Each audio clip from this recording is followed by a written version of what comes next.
Warning, the Renegade Recruiter is not for the soft, timid, or faint-hearted. If you need permission or seek approval from your mother, spouse, mates in the pub, or anyone else for that matter, this really isn't for you. If any of what you've heard puts you off in the slightest, I advise you not to listen any further. You've been warned. Prepare yourself for the no bullshit, zero fluff. Quick, dirty, and uncensored secrets for any serious recruitment, staffing, and search business owner who wants to earn more money with less work and fewer headaches, without having to kiss ass or bend over backwards to please anyone. He's a relentless and fearless renegade who will stop at nothing to reveal the harsh, unforgiving, and brutal truth about what it really takes to succeed in this business. He's a guy people love to hate and hate to love. It's your host, Terry Edwards. The Renegade Recruiter is unleashed. Hello. This is Terry Edwards, Renegade Recruiter, and welcome to another episode of Renegade Recruiter Unleashed. And today, my guest is the legendary, that's what he told me to say anyway, Andy Whitehead. Andy Whitehead creates strategies to attract clients and candidates. And in most cases, these are methods that most recruitment and search firms have never seen. With Andy's digital strategy, Andy's digital strategy has always been his thing. His business now runs virtually with teams in the UK, US, and the Philippines. And Andy's clients from the one man and his dog to the 60 consultant in size. Andy, it's a pleasure to have you on this webinar. Thanks for joining us, buddy. Well, Terry, all of that was lies, wasn't it? But listen, good to be here. Excellent. So that's my introduction into you. If a stranger met you in the pub or the bar or whatever, I mean, the first thing they should do is run. But if you were able to pin them down, they said, "What exactly do you do, Andy?" How do you describe your business, mate? Well, we help recruitment search businesses go from sometimes startup or from 250k. The normal is a one-man boutique, so a one-man company, maybe up to 5, 6, 7 people looking to break their first $1 million year, or indeed get from intent, for example, they might be looking to go from 5 million to 10 million. But work with the smaller size businesses, but everything we do is digital. I'm very transparent about my background is digital strategy, has been for 22 years now, and in recruitment for just under a decade. So I guess I'm not conditioned by recruitment so much. I'm always taking the digital spin and focusing on the digital marketplace. And don't get me wrong, 7, 8 years ago, it was really, really hard work because recruitment didn't get it. And by now, we're still pushing the ethos of digital, but recruitment is now getting it. But yeah, my key thing is digital strategy. So I spend most of my time creating new strategies with my teams and then sharing them with my members. So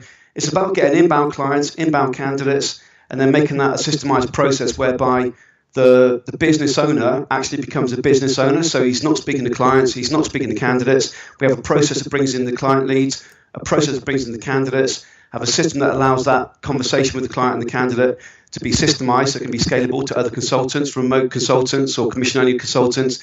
So really he becomes a business owner, then in turn allows him to scale. So some people come to us and say, right, I'm going to go from 6 days a week to 2 days a week, but double my revenue. Others say, screw that. If I can go from 6 days a week to 2 days a week, I'm going to work 7 days a week if you can give me a system that can 10x the business. But really, it's like Terry, the first thing people judge us by, number one is, I've been with Andy 1 month or 3 months or 6 months, is revenue, in turn profit, and in turn cash flows. Pointless being with me if I'm not making money. But then the second thing that happens is, great, Andy, so I've gone from doing 200k to doing 500k, but how do I now go from working 6 days a week to working 4 days a week? Then the next year it might be, right, how do we go from 500k to our first $1 million or £1 million year, and then in turn go from working 3 or 4 days down to 2 days? So it's that systemized process. So again, I'm not from recruitment and don't ever profess to be, but recruitment's really simple, and the client results demonstrate that it is simple if we implement. So it's all about digital, Terry, all about digital and also innovation. So I know we've got a strategy called Double R, which we created about 3-4 years ago, and then had a few people try and copy it. Even a company in India used the same name, funny enough, but what we created then is completely out of date now. We've integrated with other systems now, and so it's about innovation. I guess that's the key thing. I'm really passionate about digital. I'm not like you. I'm not a recruitment guru. But, however, because I've come from the outside in, we've got processes whereby we can turn, the inbound lead and the conversation with the client. We've got a client attainment system. You speak to the client, and that then it becomes a natural close, a natural sell, because the whole process fits into integrated digital strategy, even the conversation. So everything we do, we test. But I guess I'm coming from a different angle in lots of ways, and some people love it. So what was your background, Andy, before you did this? What was your background prior to this then? Systems engineering. So I left university, went to Nomura, at the time the biggest Japanese bank in the world, and looking back, I bullshit my way into that first job, got to be frank. I was a system tester, and then I went to Amsterdam, worked for Infonet, and came back, worked for Casanova, the Queen Stockbroker, then worked for Societe Generale, worked for Reuters, and then B-Sky B, had a very big team. Between two of us, we had 75 people underneath us, a huge project. At the time, it was the biggest CRM implementation in Europe.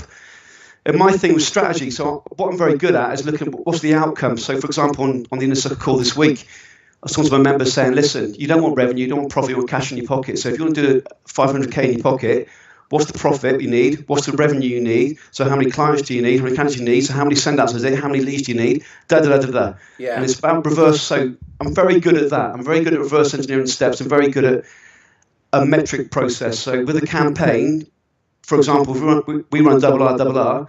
From when you start the campaign to when you actually get paid, there's 9 points of conversion. So the reason why some members can go from doing 100K to 500K quickly is because it's based on metrics. So that's my thing, strategy. And some people say, well, that's fucking bullshit. You can't do that in recruitment. It's great. Keep doing what you're doing, Dinosaur. Leave it to it.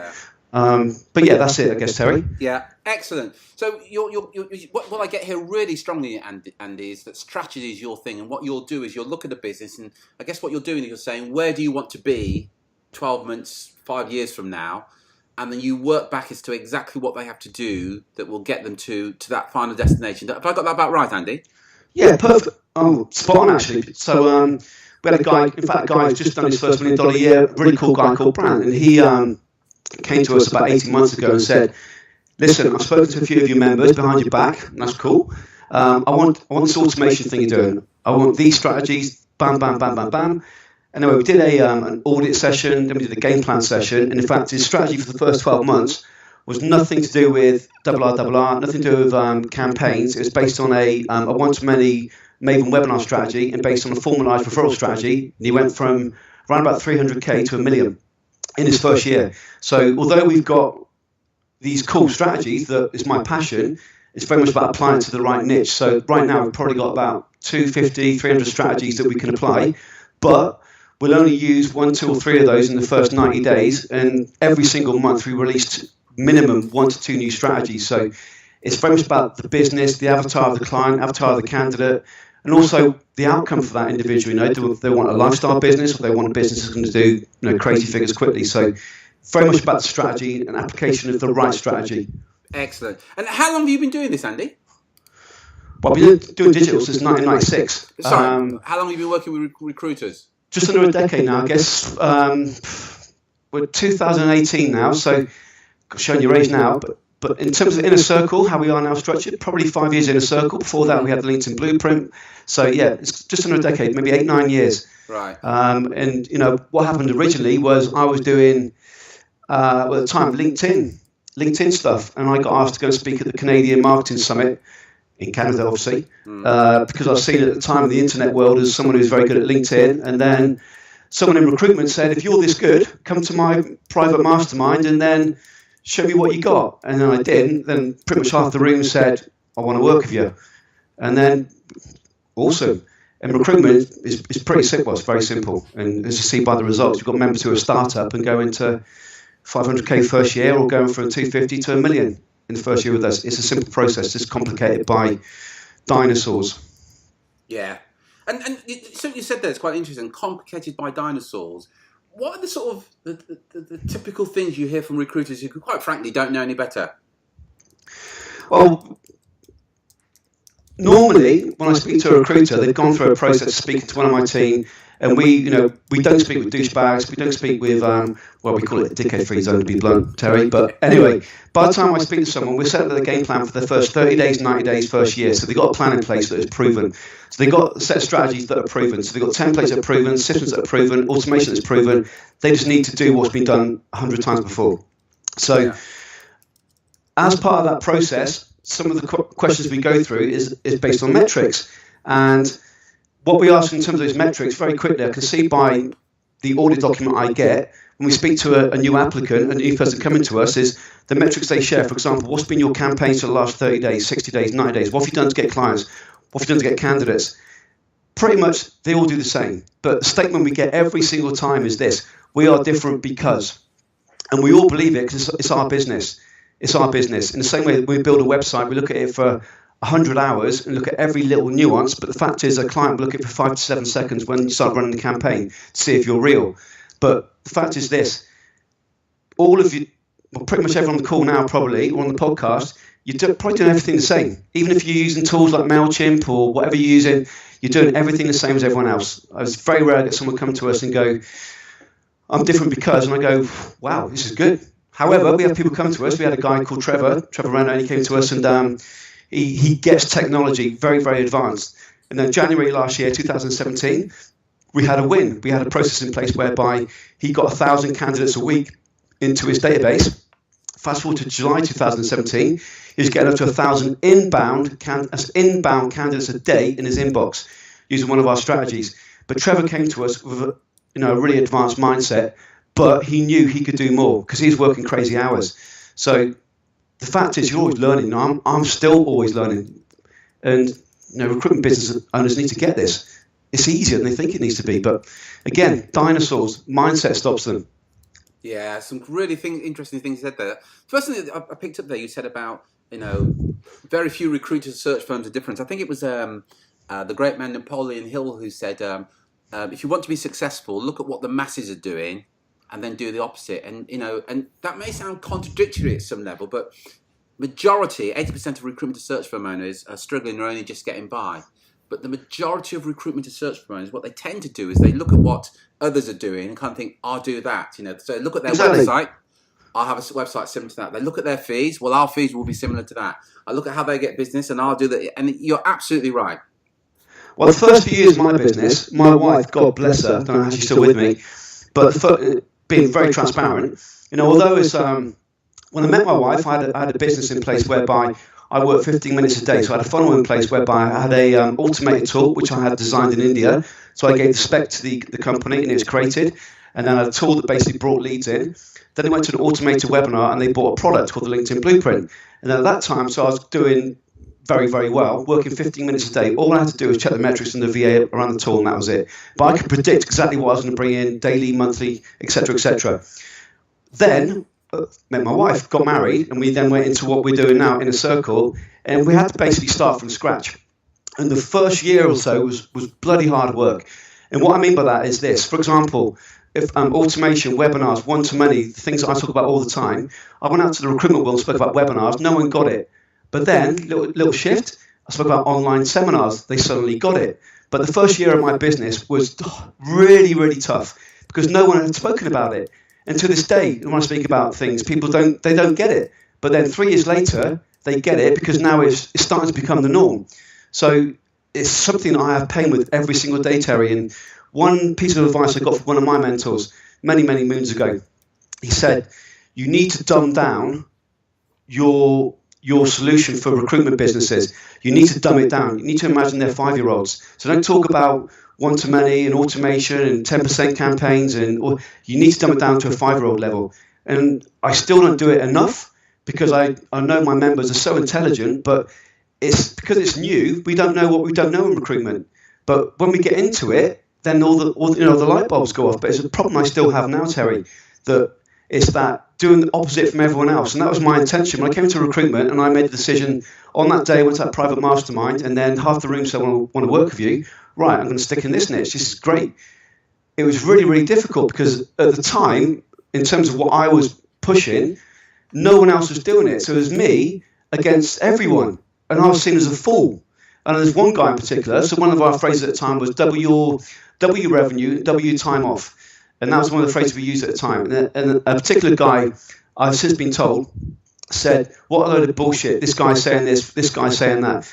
Yeah, great. Go to my inner circle members and ask them what they've done. Ask the guy who's done $1 million, and he's now has this summer had 6 weeks holiday for the first time in his life. Never had a holiday. It works, but I had to go against this push, Terry, and it was fucking hard work, and it still is now.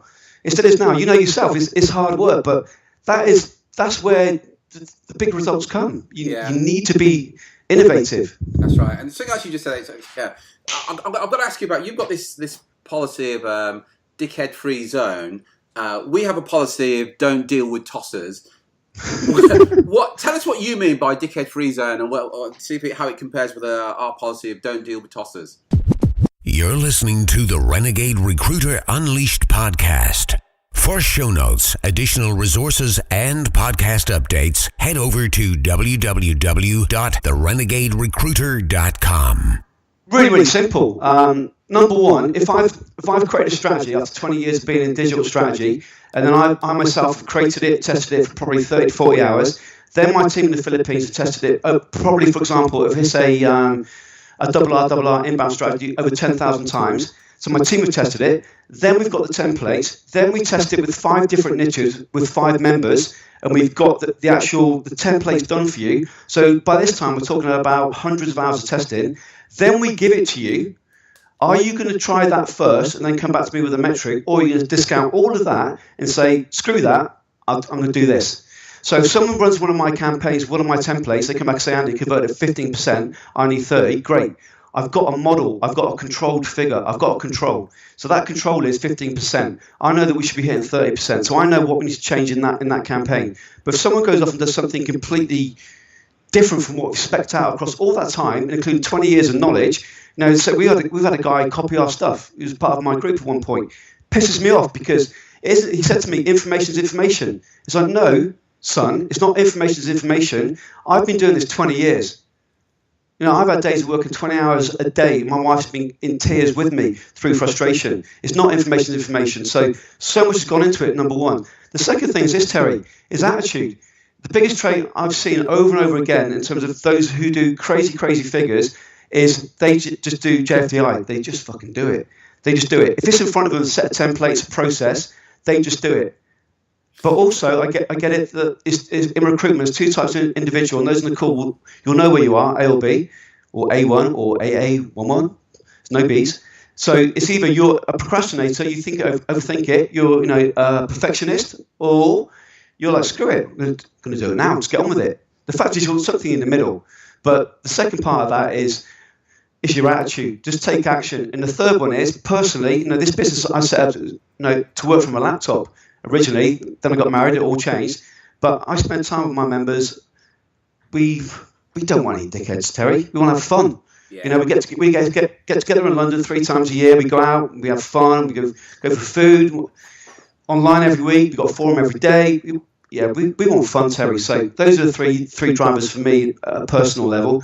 But also around that, we've got the whole concept of niche and getting that something needs to change. Yeah. So it's interesting. Your policy of dickhead-free zone, our policy of don't deal with tossers. It's very much the same. So to summarise what you said there, you've tested these methods. You know they're going to work.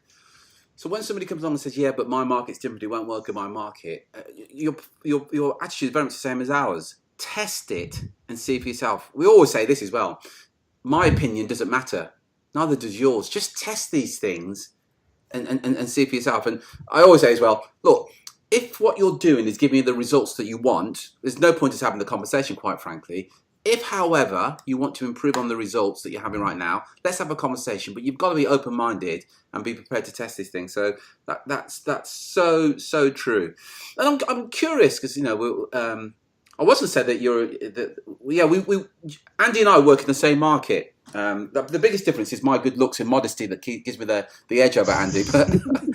But seriously, on a serious note, who's been your biggest influence in terms of your attitude and your business success to date? Well, I'm a great believer in, so for example, on my own team, I'm a great believer in, I'd rather have 3 people with 3 great attitudes and 10 people with a great CV, because you can teach them. So everything we do with our members, or indeed my business, is process driven and template driven, is paid by numbers. So I want the right attitude. So I guess with growing the business, it came down to my attitude. And, I was adopted. Not that that's a bad thing. I think it's a good thing, but I think there's something inside me that wants to be... keep proving on one side, but also I'm very, very ethical, or extremely ethical. I was brought up that way. Mum and Dad go to church every weekend, believe it or not, and I was brought up that way. So in terms of the business, there isn't a business person, but I think probably the biggest influence in terms of, you can do this, was Tony Robbins. I was in London saying, when I worked at Nomura, I was a system tester, so we did testing, and then I went to Amsterdam, say Infonet, AT&T, then Casanova, etc. But I was in London working for Nomura, and then I was on £5 an hour system testing, and then I had the opportunity to go to £20 an hour, then £50 an hour. But I need to know about hedge funds, guilds, bonds, and something else. So I went to this bookshop, and I basically bought these books on how to understand hedge funds in an hour. And basically I went in with a load of bullshit. I was only a kid. But for some reason, a book jumped out for Tony Robbins called Notes from a Friend. Notes from a Friend. No, it wasn't. Anyone on the call who's not read that, I strongly recommend that you do. I've bought probably 50 copies of that over the years and given away to people. Notes from a Friend. He wrote it for tramps on the street, apparently. But I read it in 20 minutes in that shop. I don't know why it jumped out, but it did. And it made me understand I control my own thoughts. And then in my business over the years, I've taken the same approach. It's cause and effect. It's cause and effect. What I put into it is what I get out. So, if I don't direct my team correctly, I'm going to get fucking a mess at the end of it. Or can I have a really strong 2 hours team meeting where I give them very, very discreet direction for the next month? That's a lot more value to me than me just being on Slack or Skype sending text messages or whatever it's going to be. So it's probably Tony Robbins, but it comes down to mindset. And in summary, it's what you put in, you get out, but also he breaks it down to a belief model, and that is this. So one of the biggest things I've seen with my members is their beliefs. So we've had a member just this week called Elena McPhee. She put aside our forum saying, shit, RRR works like a charm. I've just sent it, and this has happened, blah, blah, blah. Been with me 2 months. You should have done it in the first 2 weeks. Elena, if you're listening, I love you. I say it with love. But the point I'm making, we've had other members come in and do the same strategy in the first 24, 48 hours, and they've got clients in and making a post in Facebook saying, we've just done this, but within a day or two. So it's about the belief structure. And Tony Robbins talks about, your beliefs might be, shit, this isn't going to work. But when you take action, you get a result. With a result, you start to get more belief. Then you take bigger action, and that cycle goes on. So for me, when we take on an inner circle member, don't care about the background, don't care about the niche, don't care about you, but are you going to take action? Because if you do, you will get a result. And God forbid you got a result that isn't conforming to what you need financially, I'm going to help you. So we're going to fix it, then we're going to get to the next level, so you get a bigger result, then you take bigger action. So for me, I guess my biggest inspiration has been Tony Robbins, just so I understand my mindset, but also with my members, I think they come to me for strategy, but also when I speak to them one-to-one, I think part of it is also they come to me for let's do this, we're invested together, so I'd say Tony Robbins. Yeah, and I'm also a big fan of him. You said quite a few things there. I guess what comes across really strongly there, Andy, is at the end of the day, your belief, your personal belief is that it's the attitude and taking action that will get you the results more than anything else. Which, by the way, I agree with you 100%. Yeah, if you've got a proven model, we can. I guess lots of people this time of year, New Year's Eve, they did high fives and at a party. So this is the year I'm going to kill it. By doing what? Working longer hours, by making more calls. That isn't smart. It's by working to a model that works. So yeah, taking the bigger action, but the right action. That's right. That's the key thing. But again, so in my business, I said in November, we were speaking before. November, I literally worked a Tuesday afternoon for 4 hours. That was it in November. All of November. And that's all I did. But to get to that point, we had to get systems in place. We had to get a process in place. My members in the inner circle have gone from 6 days a week to 2 days a week and doubled their revenue. Don't do it overnight. It's taking the right action. So it's getting the system, strategy, automation, team, But ultimately, knowing this, you're a business owner. You're not a recruiter. You're not a recruiter. You're not a recruiter. You're not a recruiter. You're a business owner. It happens to be that recruitment is the tool that gets you paid. What I do with my members, I could take into the automotive sales industry. I could take it into multiple industries. But recruitment is my niche. But you're a business owner. You're not a recruiter. And they need to get that. That's it. Yeah, I would also add to that that not only are they the business owner, they've also got to create a business rather than a job. And for many recruitment and search firms, they don't even know the difference. But a business is, regardless of your personal billings, and regardless of whether you're at work or not, you're earning a good income. A job is when you work and you earn. And there's such a massive difference. The majority, 80% of recruitment and search firm owners don't have a business; they have a job. And they're frustrated with that as well. And look, we call it the jungle test. So if you go to the jungle for 2 to 4 weeks, will your business run the same, with the same leads, same close, same candidates placed, same revenue, same profit, same cash flow? Will it happen if you go away for a month? If it doesn't, if it stops, you haven't got a business, you've got a job. Yeah. And for me, that's the test. And I live and breathe this, have done for close to a decade now.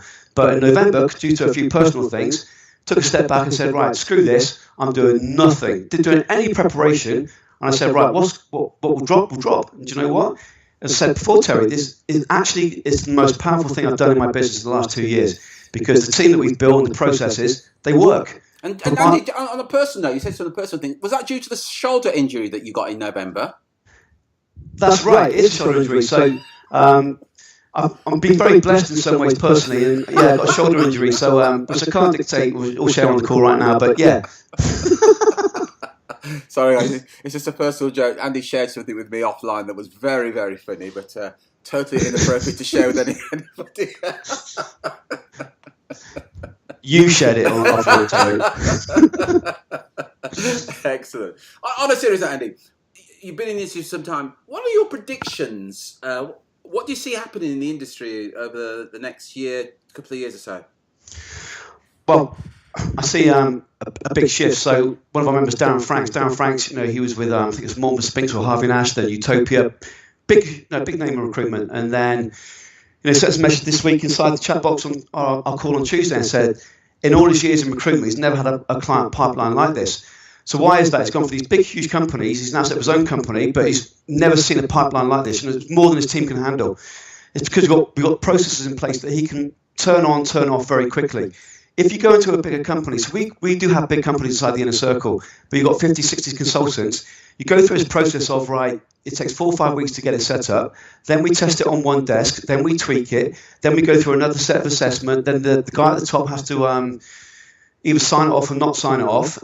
I think the bigger companies are going to struggle. We've got members now who are working from their bedroom and getting contracts of the bigger companies, and they're working from their bedroom. Yeah. Because we can turn it on, turn it off, and we can change the campaign, tweak it. So I want metrics from my members once a week, and we do that, and we look at the metrics, we tweak it. But the bigger companies, they're still hell-bent on. And one thing I get, most people come to me and say, well, what's your outcome? Well, I want 20 bums on seats.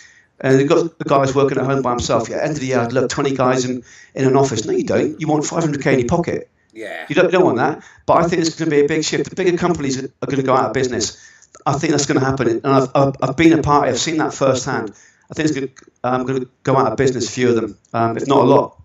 The guy who won The Apprentice, what he was talking about in The Apprentice about him personally, I do this, I do that. It's great. You might have that gift of the gab and got lucky a few times. That isn't scalable. There will be a big shift in smaller businesses. They might start off as 100k now, but again, see it firsthand. 3 million, 4 million, 5 million. Indeed, we got a member in our inner circle, Jamie Town, who's doing 30, 40, 50 million temp. What we're doing this next 12 months with Jamie, in the very first month of joining us, he added 40k a week to one desk. That's a week to one of his desks in the temp industry. But what we're now doing is we changed his business model. So next year, we're going to go more perm. So revenue will be less, but profit will probably be 10, 20x. So if you're a smaller business and you can turn on these campaigns and tweak them and get your authority and tweak it, then you're going to see a lot of people go out of business, I believe. And I've seen it firsthand. I'm sure you have as well, Terry. Yeah. It's about applying changes. So I mentioned double R. What we were doing a year ago is going to be blown out of the water in the next 3 months. And people who were using it a year ago, who I've not spoken to, they're going to find a problem probably in a year or two. The platforms change, the environment changes. I think smaller businesses, Terry, are going to be those who clean up now. I really do. Fascinating, and it's always a pleasure talking to you. I know we have some long chats on the phone on whenever we speak. It's never a quick 5 minutes. And again, Andy, it's been an absolute pleasure having you on today. Well, as we come to an end now, Andy, a couple of favours really. People listening, can they connect? Would it be okay for them to connect with you on LinkedIn? No, I don't connect with anyone. I'm a bit of a recluse. I'm kidding you, Terry. I'm kidding you, Terry. The best thing to do, you can connect on LinkedIn. Best thing to do is go to recruitmentmarketinginternational.com, sign up for the webinar. On the contact page, you can love to know what your challenge is. So, Andy, I'm doing this. So, 3 things. Number 1, in the last 12 months, we've done X amount of revenue. X amount of placements, our fee is this. Number 2, our biggest challenge has been X, Y, Z. Number 3, this is what I need. If you go to the contact page on our website, send us that. We'll speak to you. And by the way, we don't do any bullshit sales. We never ever do that. We never speak about anything that we do. We don't do that. We have people follow us for 3, 4, 5 years and come to us. But first of all, I want to know what your problem is. No point you coming to us if it's not a fit. But number 1, opt into something and get on our list, get loads of cool stuff. Then number 2, if you're in a place whereby you're thinking, I need to change things, just come to our contact page, or you can go to even go to my diary, which is rmi.acuityscheduling.com, rmi.acuity, that's ACUITY scheduling.com. You can book us in my diary, have a quick 15-minute chat and move from there. But listen, whatever you do, times are changing, guys. Yeah. So just give us that other website again, please, Andy. Recruitmentmarketinginternational.com is our website, and if you want to go straight to my diary, if you're an overachiever, it's RMI, so RMI as in Recruitment Marketing International, then acuityscheduling.com, rmi.acuityscheduling.com, ACUITY scheduling.com. Brilliant. Didn't expect you to ask that, Terry, by the way, so I would have given you a better link. Okay, apologies for that, buddy. Andy, thank you so much today for sharing that with us. It's been, as usual, Andy, it's always great talking to you. You've got a very dodgy haircut. You support a very dodgy football team. You have a very dodgy sense of humour, but you're great company all the same. Seriously, Andy. Don't get personal, Terry. I've got big guns. I know where the graves are. I know where the body's buried. Seriously, it's always a pleasure, mate. Thank you ever so much indeed for joining us today and for sharing our podcast.